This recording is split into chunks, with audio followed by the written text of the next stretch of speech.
And Nick Menicucci, Stephen Flamia, and Peter van Look have actually formalized continuous variable formalism for finitely squeezed states. So the whole story is there, and they found exactly how those two matrices, there is an analytic relationship between them. It's a pretty elaborate theory. So, but it's been, the question has been answered. We know everything there is to know. So I can go in a lab here and work with my Hamiltonians and my OPOs and my setup and where I know what I'm doing and try to see what comes out of that. And so I'm going to give you an example. All right, let's see. All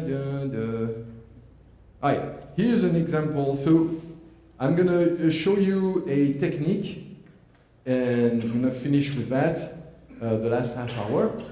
How do we do this in the lab? I'm going to show you a very, very big. So if you have a very, very large cluster state, like a square grid lattice, right? Basically, you can say that you have a quantum computing substrate, and you have that. All you have to do is do measurement on every qubit or every qmode, feed forward on the neighbors as appropriate, dictated by the measurement results and what you want to do. And this is quantum computing.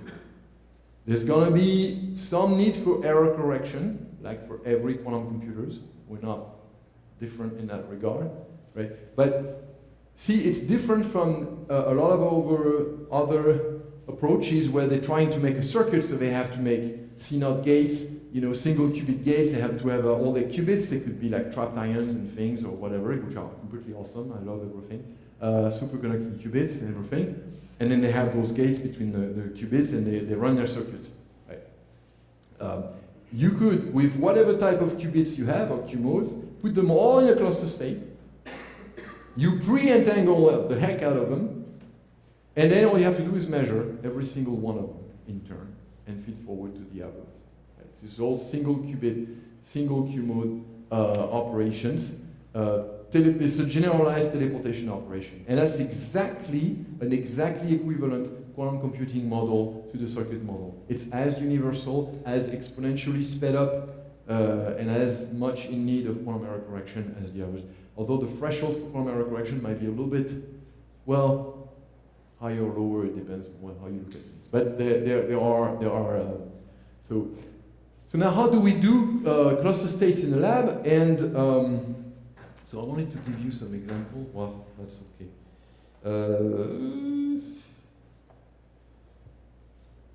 Here's an example that Nick Menicucci came up with. Now I'm going to show you. I'm going to spend time showing you two particular examples. So this is an idea by Nick Menicucci that was picked up by Akira Furusawa's group. And so there's an OPO here that puts out a squeeze state. Right, so this is Q, that's a Q squeeze state. So it's a P squeeze state because it's a squeeze vacuum and it's been phase shifted by pyrotry. And that is a P squeeze state. So they're in quadratures, and you've seen that in the previous talk when Zaraket showed you that send that into a 50-50 beam splitter. Now you have a two-mode squeeze state, right? Or backwards. He showed it backwards, but it's the same thing. It's reversible. It's unitary. No problem. So you have a two-mode squeeze state here, and then here it's not a solenoid, it's a delay line. But theorists say when I draw a delay line, I will draw it like this. But the theorists will do this. And then I think it's a solenoid because I'm an experimentalist. I don't know who's right in there. It's just I'm trying to make a joke, and we're Friday, and we're not even Friday. We're Thursday. This is how depressing it all is. Okay, so that light here is going to go through 50 meters of fiber, more or less. So it's going to take a little bit longer than the twin to get to the beam splitter. Right? And as a consequence, if you sort of represent kind of like, imagine time beams, right? You wait for 10 times the coherence time of the OPO, the cavity lifetime of the OPO. You have a time beam there. You have an EPR pair, two fields, and one goes like, and then boom, gets the this guy hits the beam splitter first, well, it hits it with the previous guy, right? So those guys are staggered like that, and those guys go through the beam splitter, do the quantum optics interference, which you can do because Zella showed you how, and then when you come out this, you get that thing. That's a cluster state. That's a bona fide, certified, authentified, legit cluster state, all with all the right definitions and everything. So you can see that, oh, it's a long chain, right? And they keep going like that. And so we've done that over 10,000 Q modes, and then they pushed it, and they went to 1 million, 2 at a time. So, and then, okay, they've done it in 2D now. Furusawa and Ulrik Andersen in Denmark. They've done it like, I'm going to show you 1D cluster states. In my lab, we've done 1D too. But this is in the time domain. We're working in the frequency domain. Cool. So, this is a nice movie that you may have seen. Yes?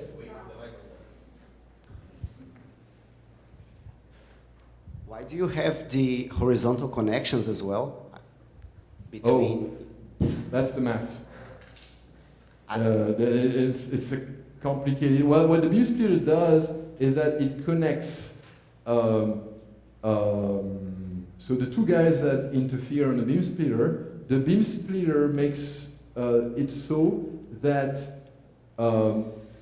the other guy is entangled with all the neighbors of that guy. So there's a complementary graph complementing kind of rule. That's what the beam splitter does for cluster space.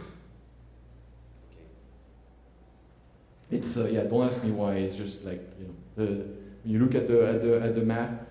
So there's a guy entangled with another guy, and a guy that's entangled with a guy. So there's 4 guys total. Those 2 guys talk to each other, and that guy gets entangled with this guy, and that guy gets entangled with that guy.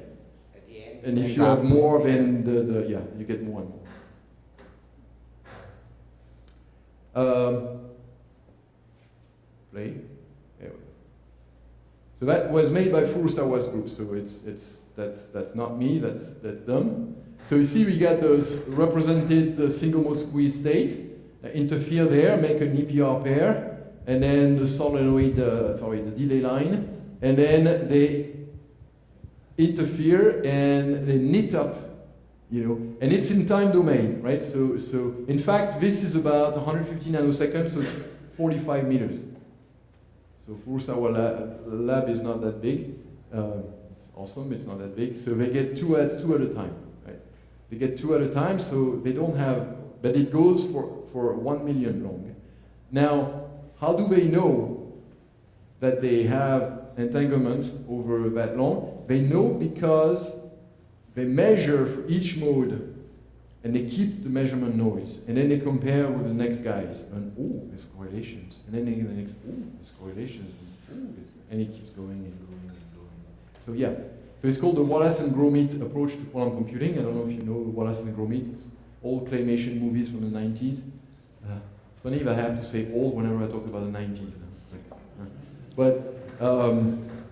Where there's like at some point a couple of characters and they're on a toy train, runaway toy train, and at some point they're gonna run out of track and they're gonna crash and there's a dog and the master is dumb and the dog is clever. The dog grabs a bunch of tracks and it starts building the track in front of the train to keep control. Let me make just a proud comment. We had this Furusawa movie and the Wallace and Gromit picture from Sage Armstrong, that is one of the authors of this paper, in Paraty workshop in 2013. There you go. So, and those things don't get old, because they just made now the 2D cluster state, and so this is how I do things. Whoops! Don't break the iPad. Alright, so this is the idea: is that go back to the optical cavity and the frequency cone. So forget about all that time domain nonsense. I'm not waiting 150 nanoseconds to get my next pair of chemicals. I'm sorry, I'm going to get all of them at the same time. And then I will rule the universe. So if you have a cavity, if you have two mirrors, you have a bunch of modes. Honestly, I don't know if it's better to have all the modes at the same time or sequentially. It doesn't matter. I don't think sequential quantum computing is any weaker than But you know, for quantum simulation, I feel if you have all the stuff at the same time, it could be. You can probably do different things with the two implementations. So if you have a cavity, you have a bunch of resonant modes, right? That's the point. If there's no light in a cavity, they're all in a vacuum state. It's super exciting. I'm being sarcastic. Okay. It's not excited. They're not excited. It's not exciting. If nothing is excited, it's not exciting. So we're putting a gain medium in there, which is a linear gain medium, which means it emits photon one at a time. And I'm going to pump that guy, and it's going to spit out photons on a one photon transition. Of course, it's going to be stimulated emission in the resonant modes of the cavity and everything, so it's going to spit photons very, very quickly at high rates. It could be a power laser, a super intense laser, that could do welding with. This is not going to happen. But welding lasers are pretty cool. And the photons are emitted like that in a cavity mode, sort of at random, and they hit one photon per cavity mode. Okay, so that's what the laser does. The thing is that those two guys have shown that they could have about a million modes here. That's the optical frequency comb in a nanosecond, femtosecond laser that's carrier, envelope, phase locked, and mode locked. And those things are so well defined with respect to each other, they have revolutionized metrology for almost 20 years now. So time to do something quantum with that stuff. So now if you replace the linear gain medium with a non-linear gain medium, which is our good old OPO, I turn the laser into an OPO. And now imagine what happens if I start putting photon pairs like that. And it's kind of like, don't try to think of what the pump spectrum is that does that. That's not constructive. But imagine that this guy is entangled with that guy, and that guy is entangled with that guy, and that guy is entangled with that guy. I'm doing something. This is an H graph, by the way, right? So I can like, ooh, maybe I have multipartite entanglement. And so in 2003, I got tenure, and I started thinking about this. I said, okay, time to do something interesting now. Well, I was doing something interesting before, but it was just two-mode max quantum optics. So now I decided, like, let's go a bit crazy with this, see where that goes. And it turns out that you can get multipartite cluster entanglement, and it's kind of a nice movie, but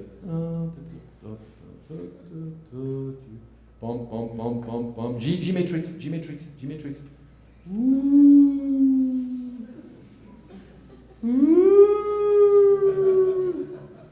If you can do that with PowerPoint, I'll buy you a beer. This was made on Mac. All right, so this is kind of what, each pump mode on the G matrix excites all those pairs there. This is kind of a phase matching bandwidth, and that's the pump spectrum width. And you can represent, that's why I love H graphs, because that's the H graph from the G matrix. It's another way of doing it. I met those two guys when I was trying to figure out how to do things like that, and they came up with, okay, here it is. So that's a cluster state. So Steve Flamia and Nick Minicucci, they're theorists. And they were both born and raised in New Mexico. No, Nick was. They were raised by Carl Caves. So Nick was an undergrad with Carl Caves, published a PRL, went to Princeton for grad school, started doing quantum field theory, got bored, went to work with Michael Nielsen at Queensland in Australia, and Princeton let him do that. Princeton said, just send us an activity report every year. So every other year he sent a PRL back. One of these was this one. And Steve was a grad student with Carl Caves. And then he went to Australia also. They did a postdoc at Perimeter. And so I'm still working with Nick. We have like organic ebb and tide waves of collaborations. We do something, and then we do something else, and then we do something again together. And so that first thing was, this is a cluster state. It's a square Greek cluster state. It's rolled into a tube wrapped around in a torus because it's made by a single OPO. There's all these nonlinear interactions. Believe it or not, I know exactly. I have the crystals in my lab that do that. It's kind of crazy. So these are cavity mode, Q modes with a given polarization and frequency, all of these guys. And all, you can do that in PPKTP. It's not that hard. It needs 3 different gratings, but that works. The pump spectrum is hell, so we decided, okay, maybe we could find an easy way to do it. And well, you've seen the Furusawa movie. We've done that in. So first we did a simple thing where we entangled. This is a comb of the OPO, and each frequency has 2 polarizations that are orthogonal. They are resonant at the same frequency. I'm going to show you the experiment in a second. And we made a bunch of, these are cluster states, the square cluster states. And there's like 15 of them that we measured. It's probably more, but we could only measure 15. Times 4 is 60 modes. And then we did that. So it should look familiar. It's like the Furusawa state. It's the same thing. It's the same principle, except instead of doing things in the time domain, we do things in the frequency domain. And so, and we did also like independent copies of that. And so, this is what how it works. Okay, so we have an OPO here, and the OPO has 2 different crystals and 2 pumps. So that's this ring cavity here, and the crystals are emitting EPR pairs, 2 mode squeeze states, right? And they're emitting with the 2 modes same polarization, but one crystal is 90 degrees from the other. Right? So it's the same crystal, so ZZZ, so the one pump is going like that in one crystal, the other pump is polarized orthogonally to the other crystal that's rotating 90 degrees. Because the crystals are identical and rotating 90 degrees, the 2 polarizations inside the cavity have the same optical path, so they are completely degenerate for each cavity length, for each frequency. And so this is how it works. This is half the frequency of the pump for Y polarization. There's Y and Z orthogonal. So that pump, half frequency, it's a green pump, and this is infrared, 1064 nanometers. The pump is at 532 up there. But half the frequency here will put photons in pairs of modes that are like that. Right? So such that the 2 frequencies add up to that of a pump, so half the pump is exactly halfway between the 2 frequencies. Boom, boom, boom, boom, like that. So it's the average point. And so I got a bunch of EPR pairs in the Y modes. So, right, this mode is Y, the other one is Z. So I got a bunch of EPR pairs like that. They're all independent, 2 mode squeeze states, and they're all created at the same time. Okay? Now I have another pump in the other crystal. That's the Z polarized pump, and connect the Z polarized modes. Same thing, but that pump, the frequency, half the frequency is 1 free spectral range away, right? So that the EPR pairs are actually staggered. Dun, dun, dun. So if I look at this, so for example, the 5 here on the Z side is entangled, it's going to be entangled or correlated with the bipartite entangled, but then when I make multipartite entanglement, monogamy and all that stuff, I'm not going to lose the bipartite entanglement, but I don't care about the multipartite stuff. So 5 is going to be connected to -4. Then if I hop from Z to Y, then -4 is going to be connected to 3, hop back to Z, 3 is connected to -2, and then you can see that there's, in fact, every time I jump on the orthogonal polarization, I actually have like a linear sequence of things, and that's what it looks like. If I reorder those frequencies like that, this is like 2, -1, 0, 1, so like that, so unfold that spiral. These are the Z polarized mode, these are the Y polarized mode. Now I have like a bunch of EPR pairs that are completely independent, but they form like a sequence. Right? These frequencies are the same, the polarizations are orthogonal. Everything comes out in the same TEM00 beam, right? I hit a half-wave plate and a polarizing beam splitter. The half-wave plate rotates the polarizations 45 degrees, right? And polarizing beam splitter is aligned with the OPO crystals, so I make a 50-50 beam splitter, like that, for polarization. And what that does to that bunch of EPR pairs is this. And so that's, you can notice the colors are a little bit different, the arrangement of colors compared to the full solar state. And these colors indicate the sign, the weights of the edges are different. The signs are just opposite, which is allowed for continuous variables, not allowed for qubits, but allowed for QMOS, to have different weighted graphs. And so this is now not happening in a time domain, it's happening over the frequency cone. It's happening over as wide my emission range is in my crystal, and I'll show you in a second, it's very wide. And so then what we do, okay, so the time delay is done by the pump splitting. And that's what staggers the pairs like that, right? And makes them interfere with different pairs. And that's really good because the time delay is a problem in a lab because you have to go through a fiber, and if you have to go through 50 meters of fiber, you're going to have losses. And if you want a long time delay, you're going to get hit by the losses. Pump splitting, you don't have losses. So, a little bit. On the other hand, the time domain experiment can last forever as long as all the experiment is stable, right? And so that the squeezing is strong, and they don't have to stop. So they have an infinite number of modes if they want, as long as they can run. I can't have an infinite number of modes. I have as many modes I have within my emission bandwidth, which is a few thousand. Probably 10,000. So these are, okay, so how do I know, how do I measure the cluster state? Well, not going to go through the details. Remember, entanglement witnesses. These PQ linear combinations that correspond to the stabilizers, which are the very definition of what the cluster state is. So if I have an idea of what my cluster state should be, then I know exactly what to measure. I measure. If it's squeezed, I'm happy. If it's not squeezed, oh, no, it doesn't work. So when I have those kind of graphs, remember the stabilizer for qubits? I had X on one node and Z on all the neighbors. So there's 5 guys right here. So it's X is e to the minus IP.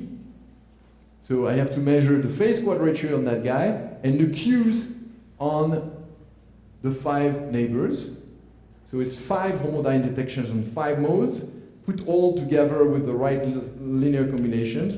I can add and subtract the electronic signals after detection, and that works. And then I should have squeezing.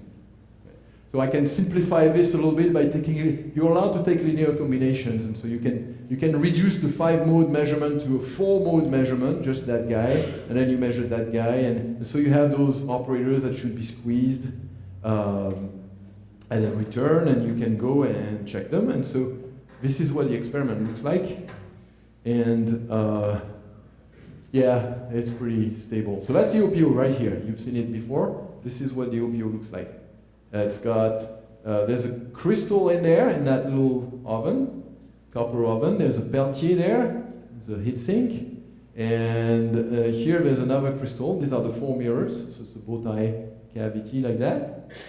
And the pumps are coming this way into this, and the quantum light is coming out this way. So all mirrors are HR for 1064 nanometers, and this one is 5% transmitting, which is not enough, but that's okay. And so we have 2 double Diag lasers at 532 nanometers, and those 2 lasers are here. They doubled, then they're phase locked together so that the frequency difference is super stable and it's exactly equal to 2 free spectral ranges, but half the frequency is 1 free spectral range. They come into the OPO. The OPO, there's another laser there that's phase locked to this. There's 3 Diag lasers are phase locked to each other. That guy goes into the OPO and provides a counter-propagating seed beam to which we lock, didn't do anything really, the cavity using a bound-level servo loop. At the same time, part of the laser here is frequency modulated to provide local oscillator sidebands that I'm going to use for homodyne detection, and they're going to be frequency shifted all over the comb so that I can hit any tooth of the comb, and do measurements like that. So I have a filter cavity that's also bound rubber hole locked to only keep the modulation sidebands that I want, get rid of a carrier in the second harmonic. And I have a piezo here for local oscillator phase, and here's my OPO that's coming out, and there's a half-wave plate that I showed you, and the polarizing beam splitter. There's a homodyne detection here for the Z polarization, a homodyne detection here for the Y polarization, and then once I get those things, I do linear combinations, and I reconstruct my stabilizers, and I look for squeezing, like four-mode squeezing. There's four different servo loops going on they must all be locked at the same time. Otherwise, so it's a little bit tough on the grad students because you got a 10-minute work window during which, and then you're gonna have to relock everything because something drifts and because our servo loops are not perfect. But okay, they're good enough. But they're good enough for what we want to do. But it's always something that we work on. Try to. In fact, they work pretty well. It's not the limiting factor for us. So this is what the signals look like. So this is the cone. This is one of the pumps. The other pump is one free spectral range away. These are two local oscillator frequencies here and there. If I look at the quantum graph when I reorder the thing and the splitter, the two frequencies are neighbors here, so I'm going to measure those two frequencies and this frequency, two polarizations. I'm going to put all the four signals together, and this is the shot noise when there's no light in the detection, no OPO light, just the local oscillator. And this is when I scan the phase of a local oscillator, I got squeezed. That's four-mode squeezing. That's an entanglement witness, multipartite entanglement witness for cluster state. That tells you, hey, yeah, we have this guy squeezed. Then I look for the next step, and that guy is squeezed too. And then, so you see that the next step, you need to move the LO frequencies to wherever the next step is on the quantum graph. And if you do the wrong thing, so you see here, the two frequencies are measuring those four modes here and there, and they're not. They don't have graph edges between them, right? They're connected to that and to that, but that doesn't make them correlated in terms of quantum noise. There's no quantum noise correlation, and in fact, when we measure, we see this is the shot noise, and that's like there's excess noise. Right? So it's like I like to call it the quantum static because we're doing quantum FM radio here in a frequency cone, and when you're not tuned to the sweet quantum music channel, you get that static noise. And that's my favorite thing, except for the signal in contact when they get that. Yes, turn the parabola, tilt the thing 2 degrees. Oh, it's gone. Yes. Signal. All right, so we can check for all possible frequency pairs that are not right. Well, we didn't do all of them because there's a quadratic number of them, but we did do all the 60, but as far as we could tune the freaking electro-optic modulator to get as many, the sidebands for local oscillator. We could tune the local oscillator farther than, plus minus 15 gigahertz times 2 for the polarization, 60 modes. So, and all that stuff is squeezed 3.2 dB. The Fanluk-Furusawa inseparability criterion for multipartite entanglement is 3 dB, so boom, we beat that. So we think it's a pure state anyway, but not here. No, this is not pure. But if you go farther out in frequency, it becomes pure. But anyway, even if it's a mixture, it's all multipartite entangled. We can do, this is, I'm not trying to hypnotize you, but this is the cone. This is when one pump, half frequency, and I moved, the other one was there, and I have moved it 2 or 3 over, right? What happens when you do that? Well, you got the EPR pair for one pump, and I've changed the color, you'll see why in a second, but all the top guys are the EPR pair for these guys, and the bottom guys here are the EPR pairs for that guy, right? But when I look at how the spirals connect, I mean, I haven't put these 2 polarizations, of course, as before, but you see that the green guys are making their own thing here, and the blue guys are making an independent spiral, right? So if you do a graph automorphism, That's the same graph, but now you've made the wires straight, and the optical, the frequency axis is now spiraling. So you see that just to show that you have 3 independent cluster states, and we did that. So we did that. We did 2 different cluster states. We measured them like you measure one chain here, one chain here, and you get squeezing. And we measure the other chain. And if you do the wrong thing, you measure across 2 different chains, then you get nothing. So we showed that, and yeah, we did that for everything again. Moran Chen did that. This is the phase matching bandwidth. It's calculated. It's supposed to be like 10 terahertz. We measured it with 2 diode lasers that could tune really, really far away. We did some frequency generation as far as we could go. And we are limited by the tuning, but it's flat over 3.2 terahertz, which is 6,700 qmodes. So I think we can get 10,000 qmodes. We won't get 1 million in the frequency domain, but we probably have them. We just can't measure them because we have to tune the local oscillators. So we have to change the laser from YAG to diode or something, and then there's that's the quantum error correction stuff we're gonna. So I'm gonna stop here just to give you a little idea of the crazy world of quantum continuous variables, and that it's well worth. If you're interested in it, please be curious. If you're a theorist, please consider working on it, because we don't have nearly as many theorists. The only theorist that I know is Nick Menikuchi. No, it's not true. There's a few others, thank God. But thank you very much, and I'm around until the end of next week. Don't hesitate to ask me any kind of question you want about anything that has to do with anything, preferably physics, and and I'll be happy to talk to you. Thank you very much.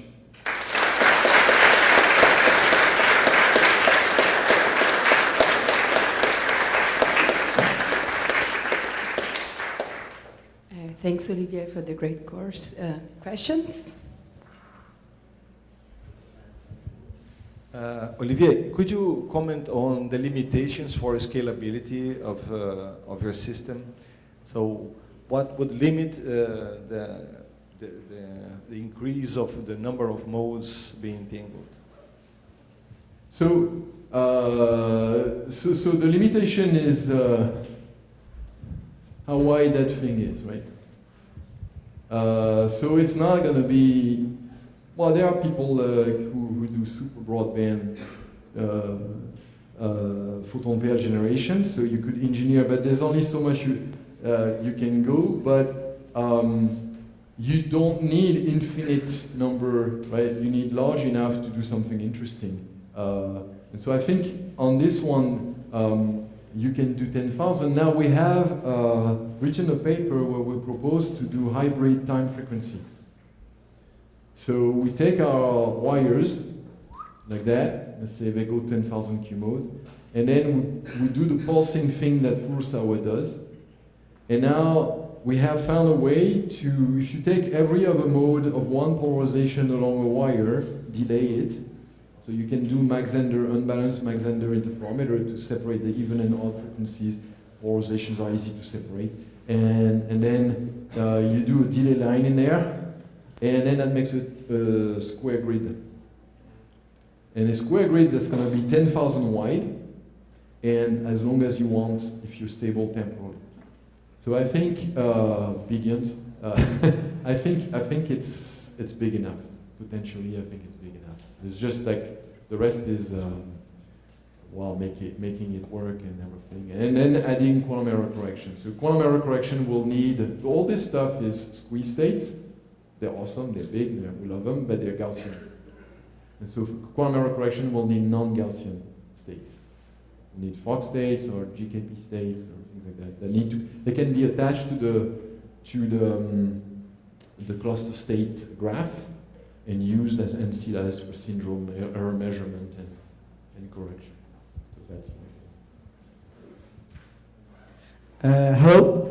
Your quantum teleportation in cluster states actually blew my mind, and I wanted to know if it's scalable, if you can send any message of any size using that process.